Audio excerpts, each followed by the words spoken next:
مشكل البريء علام الأخبار. Azan KZ İslam portалы ұсынады.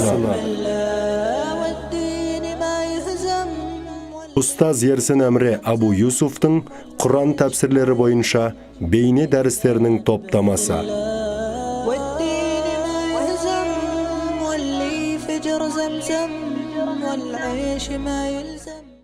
أعوذ بالله من الشيطان الرجيم. بسم الله الرحمن الرحيم.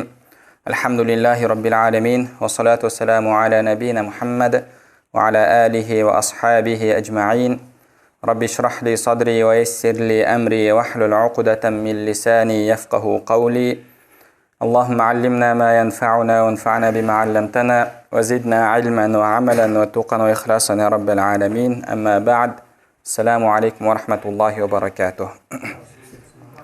Иншаллах, Алла Субханаху ва Тағаланың қалауымен Бақара сүресінің тәфсирін әрі қарай жалғастырамыз. Біз сіздермен 113-ші аятқа келіп тоқтаған болатынбыз. 113-ші аятта Алла Субханаху ва Тағала айтады: وَقَالَتِ الْيَهُودُ لَيْسَتِ النَّصَارَى عَلَى شَيْءٍ وَقَالَتِ النَّصَارَى لَيْسَتِ الْيَهُودُ عَلى شَيْءٍ وَهُمْ يَتْلُونَ الْكِتَابَ كَذَلِكَ قَالَ الَّذِينَ لَا يَعْلَمُونَ مِثْلَ قَوْلِهِمْ فالله يحكم بينهم يوم القيامة فيما كانوا فيه يختلفون. 113-ші аятта айтады: яһудилер насаралардың ешқандай негізі жоқ десе, насаралар да яһудилердің ешқандай негізі жоқ дейді. Негізі жоқ дегенде алашай, яғни лейсатин насара алашай деген кезде еш нәрсенің үстінде емес деген. Яғни олардың ұстанған жолы, ұстанған сенімдері еш нәрсе емес, дұрыс емес деген мағынада келген сөз. Яһудилер насранилар жайында солай айтады, насранилар яһудилер жайында осылай айтады. Вахум ятлунал китаб. Бұлардың барлығы да кітап оқитындар. Яғни Алла Субханаху Тағаладан келген кітапқа иман келтіретін адамдар кітап оқи тұра, олар осындай сөзді айтады. Кәзалика қала аллазина ла я'ламуна мисла қаулихим. Білімсіз адамдар деген сөзден бұл жерде мақсат Мекке мүшриктері, білімсіз адамдар да солардың айтқанындай айтты. Яғни олар пайғамбарымыз саллаллаху алейхи уассаламның еш негізі жоқ, пайғамбарымыздың ұстанған жолы дұрыс емес деген сөзді айтты. Фаллаху яхкуму бейнахум яумал қиямати фима кану фихи яхталифун. Алла қиямет күні олардың талас тартыстары үстінен үкім айтады деді. Алла Субханаху ва Тағала бұлардың таласқа түскен мәселесінің ертең қияметте шешімін береді. Алла Субханаху ва Тағала бұл мәселеде өзінің үкімін жүргізеді. Бұл жалпы ғұламаларымыз тәфсир кітаптарында Наджран христиандар деген, Йемен жақтан келген христиандар бар, пайғамбарымыз саллаллаху алейхи вассаламға келеді. Сонда олар келіп пайғамбарымыз саллаллаху алейхи вассаламның алдында отырған кезде яһудилерден арасындағы ғалымдары келіп сол мәжіліске қатысып, сол жерде яһудилер мен насранилардың арасында тартыс кетеді.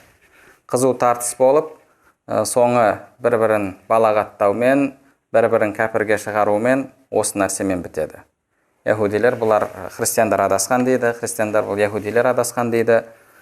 Себебі бұлардың арасында үлкен негізі айырмашылық бар. Негізгі кітаптар бір болғанымен яһудилер Айса алейхиссаламды мойындамайды. Айса алейхиссаламды олар зинадан туылған деп есептейді. Ал христиандар болатын болса, насранилар Айса алейхиссаламды Құдайдың ұлы дейді. Яғни араларында осындай айырмашылық, осындай келіспеушілік бар. Негізінде енді әл-күфру милләтін уахида деді ғой. Негізінде күпірлік немесе кәпірлер олар бір ұлт немесе бір ұлт емес, бір қауым деп келетін сөз бар. Сол үшін де қарап отыратын болсақ, тарихта яһудилер мен насранилар мұсылмандарға қарсы бірігеді. Бірақ негізінде шындап келетін болса, мұсылмандар насраниларға яһудилерден гөрі жақынырақ. Қалайша? Біз Айса алейхиссаламды Құдай демейміз, бірақ Айса алейхиссаламды Алланың рухы, рухулла, Алланың кәлимасы, яғни Алланың күн деген сөзінен пайда болған ұлы пайғамбарлардың бірі. Ол кісіге иман келтірмеген адам мұсылман бола алмайды. Қайсы бір адам, мысалы, Құранда келген пайғамбарлардың 99-ына иман келтіріп, біріне иман келтірмеймін десе, ол адам мұсылман болмайды. Кімде-кім Айса алейхиссалам Алланың елшісі емес десе, пайғамбар емес десе, немесе Муса алейхиссалам Алланың елшісі емес, пайғамбар емес дейтін болса, ол адам мұсылман бола алмайды. Яғни біз осылайша Айса алейхиссаламды құрмет тұтамыз. Ол кісінің анасын қасиетті, сондай өте жоғары деңгейдегі әйелдерден деп есептейміз. Мариям анамыз деп айтамыз, ол кісіні құрмет тұтамыз. Ал яһудилерге қарайтын болсаңыздар, яһудилер оны зинадан бала тапты, ол Айса басқа деген секілді осындай нәрсені айтады. Және Айса алейхиссаламның олардың тарихында, жалпы енді ол тарихта болды ғой, өлім жазасына кесілуіне яһудилердің дін басылары тікелей атсалысты.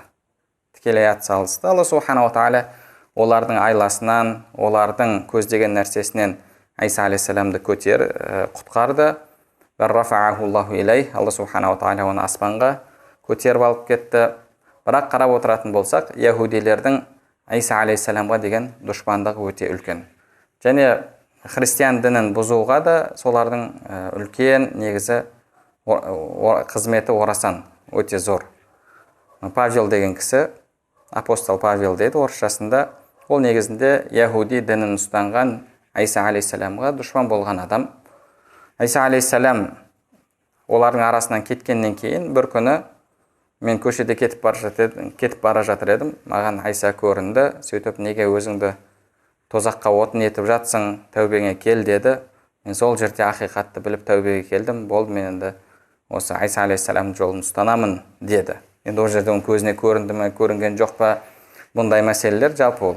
Көзіме көрінді, түсімде көрінді деген секілді нәрселер, бұлар негізі зәти нәрсе деп айтылады арабша.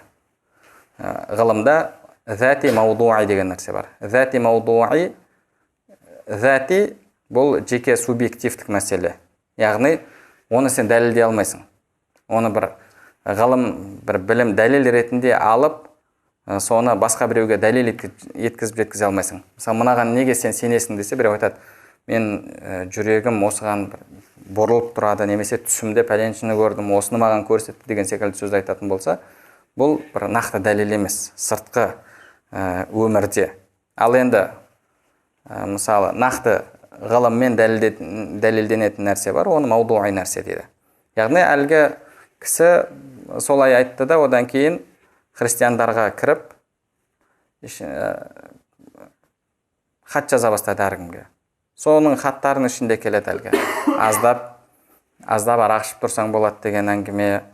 Алла тағала сенің денеңдегі бір сантиметр теріге қарап қолған жоқ деп, сөйтіп, сүндетке отыру деген нәрсені, оның үкімін жойды.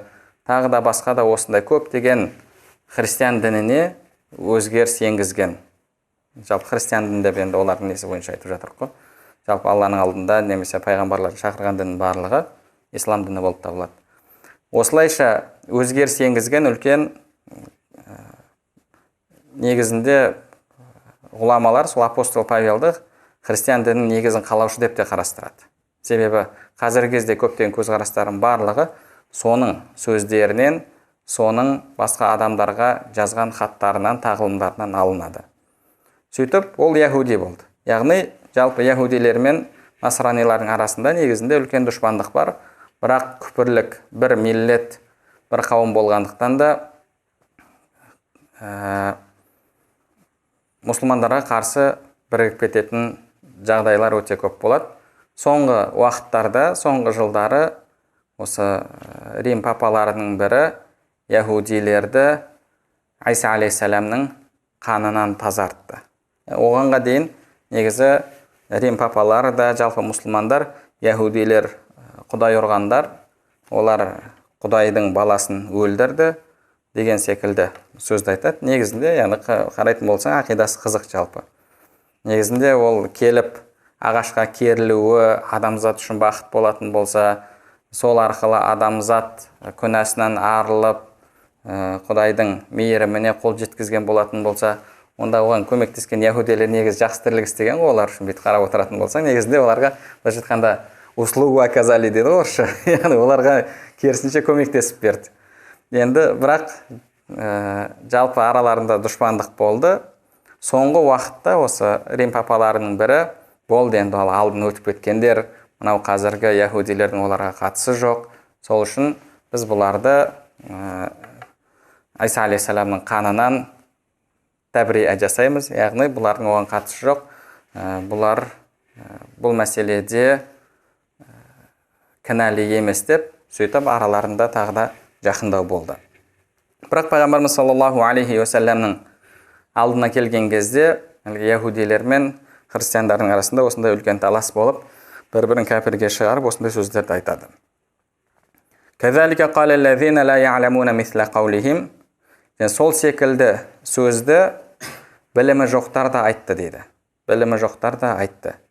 Яғни білімі барлардың өзінің арасында таласып, екеуі де сәмауи кітапқа, Алладан нәзіл болған кітапқа иман келтіреміз деп отырып осылай таласып жатса, бір-бірін кәпірге шығарып жатса, онда мұсылмандар тура жолда емес деген мүшриктердің сөзі мүлдем алынбайды. Мүшриктердің сөзі мүлдем алынбайды. Бұлардың өзі осындай үлкен ихтилафқа түсіп отыр. Негізінде яһудилер Инжилді мойындау керек еді. Бірақ олар мойындаған жоқ. Себебі Алла субханаху тағаладан ол да түскен кітап. Оны олар мойындамастан жалпы насранилықты адасуда деп айыптады. Енді мыналар да алдыңғы яһудилердің ұстанып отырған кітабы, ол да негізінде сәмауи кітап екендігін біледі насранилар. Бірақ солай бола тұра мыналарды адасуда айыптайды. Сөйтіп отырғанда енді ешқандай кітап берілмеген, білімі жоқтар келіп исламда дұрыс емес деп жатса, олардың сөзіне мүлдем бұл жерде орын жоқ.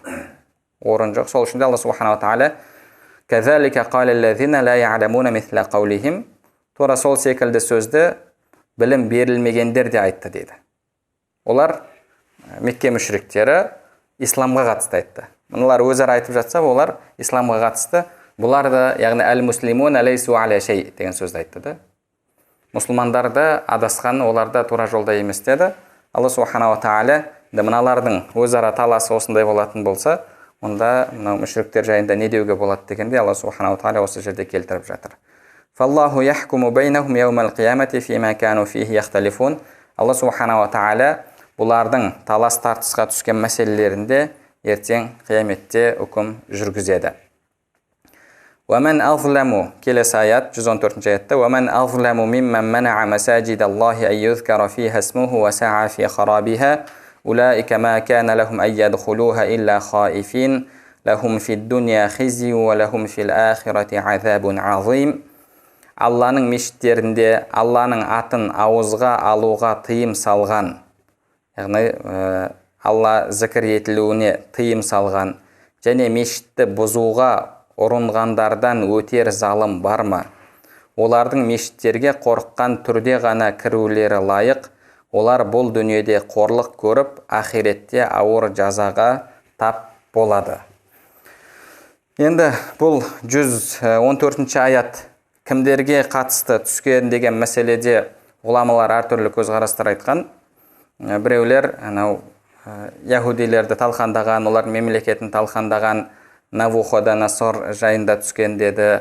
Тағы біреулер ол әлгі римдіктердің патшасы Титусқа қатысты түскен деген секілді сөздерді айтқандар бар. Бірақ дұрысырағы бұл жерде бұл Мекке мүшриктеріне қатысты түскен. Мекке мүшриктеріне қатысты түскен. Енді олардың мүшриктерге ұқсастығын Алла субханаху тағала мына жерде келтіргеннен кейін бұл аятта да олардың, яғни мүшриктердің тағы бір жамандығын Алла субханаху тағала айтып кетіп жатыр. Олар не істеді? Олар мұсылмандарды харам мешітінде намаз оқудан тыйды, Алланы зікір етуден тыйды, және жалпы мешітке кіруден тыйды. Абу Бакр радиаллаху анху өзінің үйінде мешіт істеп қойған еді. Сол мешітінде намаз оқуға да олар тыйым салып келіп зияндарын тигізді. Алла субханаху тағала солар жайында айтып жатыр. Енді осы мешіттерде Алланың есімі зікір етілуге тыйым салған және мешіттерді бұзуға ұрынғандардан кім залымырақ, олардан залым кім бар деп жатыр. Имам Мулла Али Қари рахимахуллах осы мәселеге қатысты ғұламалардың тағы бір тәфсірін келтіреді. Ол тәфсір жалпы адамның жүрегі, бұл да адамның бір ішкі мешіті дейді. Бұны көбірек тасауф ғалымдар айтқан сөз, адамның ішкі мешіті дейді. Енді сол жүрегін Алланың зікірімен толтырмастан, керісінше оның ішіне басқа жаман нәрселерді кіргізіп, жүректің дерті болған ауруларды кіргізіп, осылайша жүрегін құртқан, жүрегін бұзуға әрекет еткен адамнан қандай залымырақ адам бар дегенде тәфсирді береді. Ал негізінде бұл аят сол мүшриктерге қатысты түскен.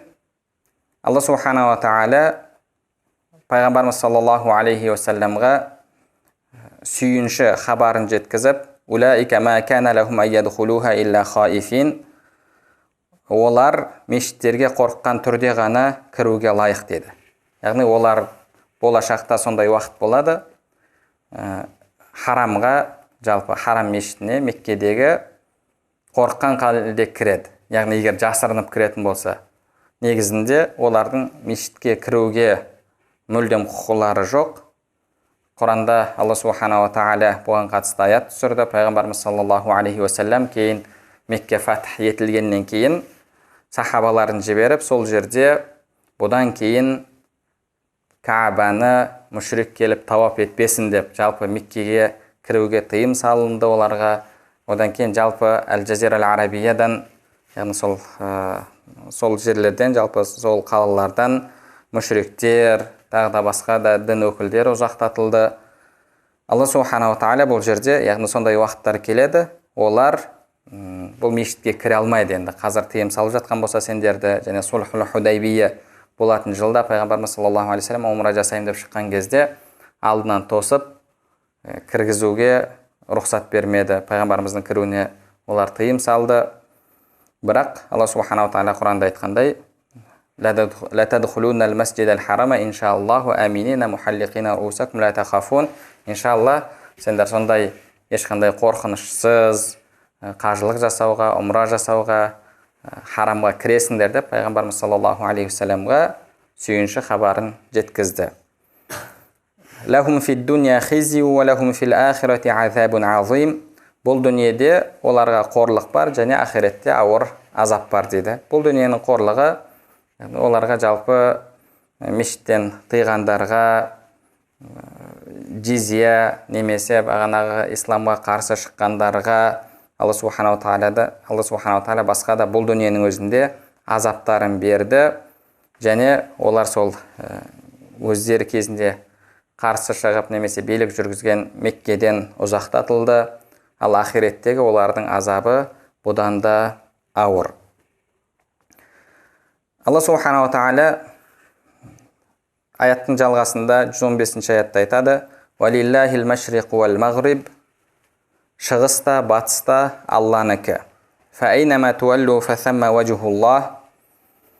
Қайсы жаққа бет берсеңдер де, яғни қайда бет бұрсаңдар да, Алланың жүзі сол жақта, Алланың қыбыласы сол жақта. «Инналлаха васиун алим». Алла расында аса кең, толық білуші дейді. Енді бұл аят жалпы бұл аятқа қатысты ғұламалардың арасында не себепті түсті, немесе алдыңғы аятқа қандай байланысы бар деген мәселеде түрлі көзқарас бар. Имам Фахриддин Ар-Рази рахимахуллах мынандай пікірді айтады бұған қатысты, және басқа да пікірлерді келтіреді. Бұл яһудилер жалпы Байтул Мақдиске, яғни Ақсаға қарай құлшылықтарын жасайды. Олардың қыбласы сол жақ. Сол жерден Алла тағала көтерілген немесе сол жерге түскен деген секілді олардың бір ақидасы бар. Насранилар олар шығыс жаққа қарап құлшылығын жасайды. Енді қазіргі уақытта барлығы сондай ма, Аллаху алем. Бірақ сол уақытта шығысқа қарап құлшылығын жасайтын болған себебі шығыс жақта Айса алейхиссалам дүниеге келді дейді. Аятта келеді ғой. لِنَجْعَلَهُ آيَةً لِلنَّاسِ وَرَحْمَةً مِنَّا وَكَانَ أَمْرًا مَقْضِيًّا فَحَمَلَتْهُ فَانْتَبَذَتْ بِهِ مَكَانًا شَرْقِيًّا деп келеді. Яғни сол шығыс жақта болды немесе шығыс жаққа қарай барды деген аятта келгенде олар шығысты жалпы қасиетті деп сол үшін біледі. فَإِنَّمَا تُوَلُّوا فَثَمَّ وَجْهُ اللَّهِ енді қайда жүздерің бұрсаңдар да Алланың қыбласы сол жақта деді. Бұл жерде енді алдыңғы аятқа бұның қатыстылығы қалай? Жалпы яһудилер, насранилар біреулері қазір айтып кеткендей ақсаға қарап намаз оқыды, құлшылығын жасады. Біреулері шығысқа қарап өздерінің құлшылығын жасады. Себебі олардың ақидасында Айса алейхиссалам осы дүниеге енді. Яғни олардың Құдай дүниеге енді, дүниенің ішінде болды. Осы әлемде болды, жүрді. Яһудилерде де тура сондай өзінің жаратқан осы әлеміне кіретті, әлемінде серуендеп жүре береді, адам бейнесіне кіріп алып жүре береді. Библияда келеді ғой. Ибрахим алейхиссаламға 3 адам келді, бейтаныс. Үшеуі келген кезде бірден бір бұзау сойды, бұзауды сойып, сол жерде лахм машуи дейді, арабшасында солай келеді. Былайша айтқанда шашлык істеді. Қазіргі тілмен айтатын болсақ, соны үшеуі тойып жеп алды. Үшеуі екі періштемен Құдай еді дейді. Екі періштемен Құдай еді дейді. Бізде екі періште келді, олар жеген жоқ. Не үшін жемейсіңдер деген кезде біз Алланың елшілеріміз деді.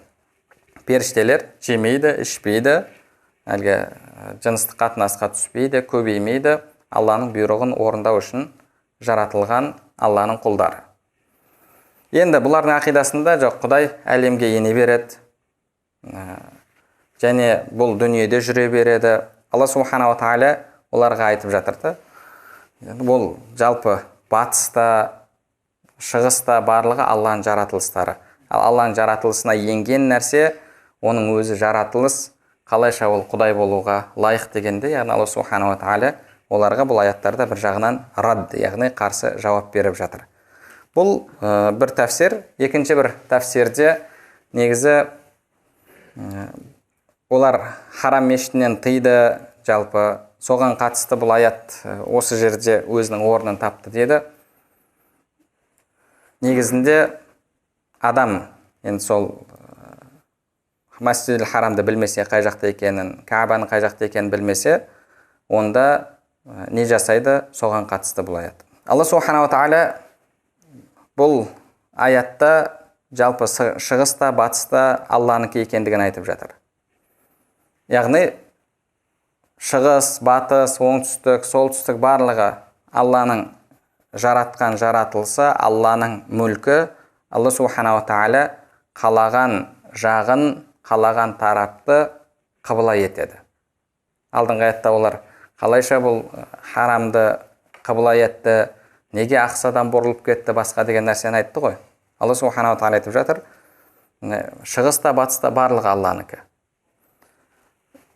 Каабаның өзі, ол Алла тағала қыбла еткендіктен де бізге қыбла болды. Алла субханала тағала қаласа басқа жақта бізге қыбла етер еді.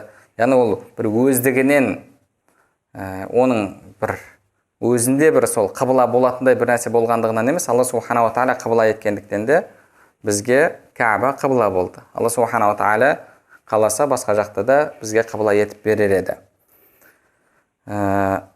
Одан кейін فَأَيْنَمَا تُوَلُّوا فَثَمَّ وَجْهُ اللَّهِ қайда жүздеріңді бұрсаңдар да Алланың қыбласы сол жақта. Бұл аят бір жағынан осы сапарда жүрген адамға қатысты түскен аят деді. Бірде пайғамбарымыз саллаллаху алейхи вассаламның сахабалары сапарда болады. Бұны имам Ибн Аббас радиаллаху анхума келтіреді. Сөйтіп түнде иджтихад жасап намаздарын оқиды. Кейін таңертең тұрған кезде қараса, негізі дұрыс жаққа намаз оқымаған екен. Кәбаға қарай намаз оқымаған, басқа жаққа қарап намаз оқыған. Кейін пайғамбарымыз саллаллаху алейхи вассаламға осының хабарын берген кезде осы аят түсті дейді. Осы аят түсті дейді. Бұл бір пікір. Екінші пікірде бұл көліктің үстінде нәпіл намаз оқымақшы болған адамға қатысты түскен аят деді. Жалпы екеуіне де қатысты. Бірі адам Кәбаны іздеп таба алмаған кезде шамамен мына жақтау деп намазын оқиды.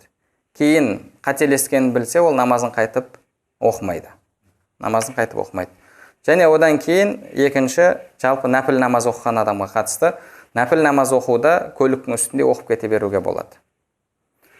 Нәпіл намаз оған нақты сан жоқ. Міне мынанша оқуың керек, мынаншадан артық оқысаң болмайды деген нәрсе жоқ. Сол үшін де адам құлшылығын жасағысы келсе, көлігінің үстінде, автобуста кетіп жатса да, нәпіл намазын оқып жүре береді.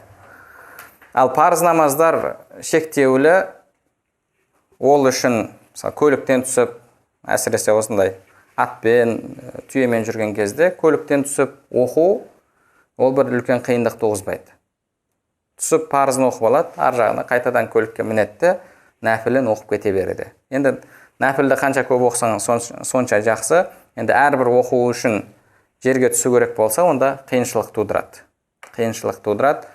Ондай кезде адам не жерге түсіп, сонымен көш тоқтайды, кетіп бара жатқан керуен тоқтайды, немесе көліктің үстінде нәпіл намаз оқуға мүмкіншілік болмайды.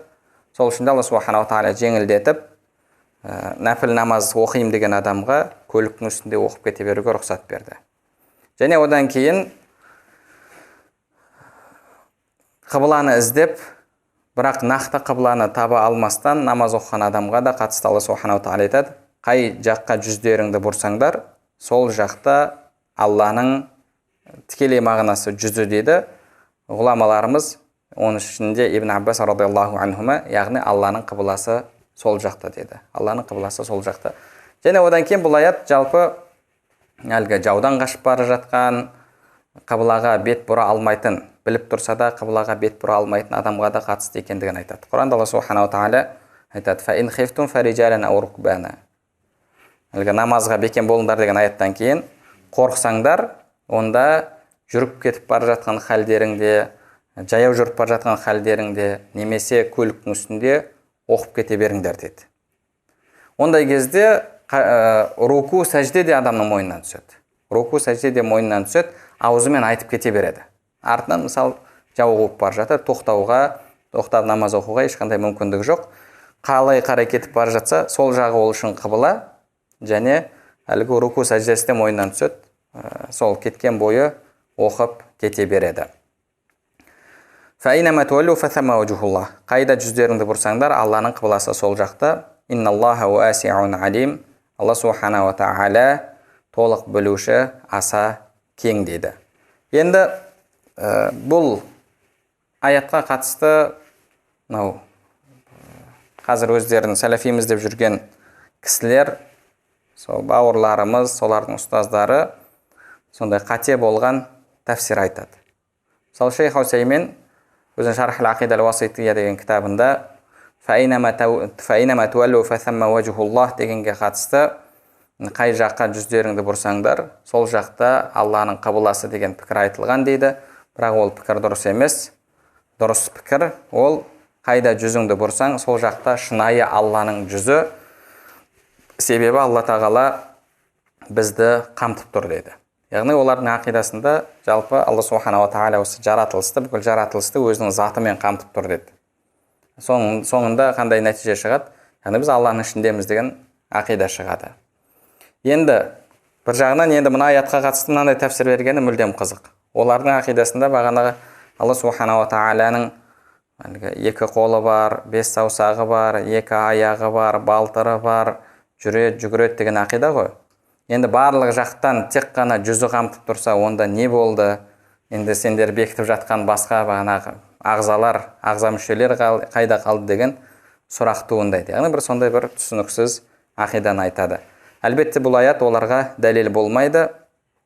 Бұл жерде жалпы уәжихуллах деген сөз қыбла мағынасында келеді. Жүз сөзі қыбла мағынасында келеді. Жүз сөзі мысалы Алланың разылығы деген мағынада да келеді. Иннама нутаймукум ливажихиллах. Сендерді Алланың жүзі үшін тамақтандырамыз дейді. Бұл жерде яғни Алла разы болу үшін тамақтандырамыз деген сөз. Кейде жүз деген сөз келеді, мысалы зат дегенді білдіреді. Күллу шайин халикун илля вajha. Барлық нәрсе жоқ болушы жүзінен басқа дейді. Жүзінен басқа деген яғни Алланың өзінен басқа деген. Екінші бір тәфсирі, барлық нәрсе жоқ болушы тек қана Алланың жүзі үшін жасалынған амал ғана қалушы деген мағынада. Яғни рия, басқа ниеттермен жасалған амалдар жоқ болады. Тек қана Алла разылығы үшін жасалған амал ғана қалады.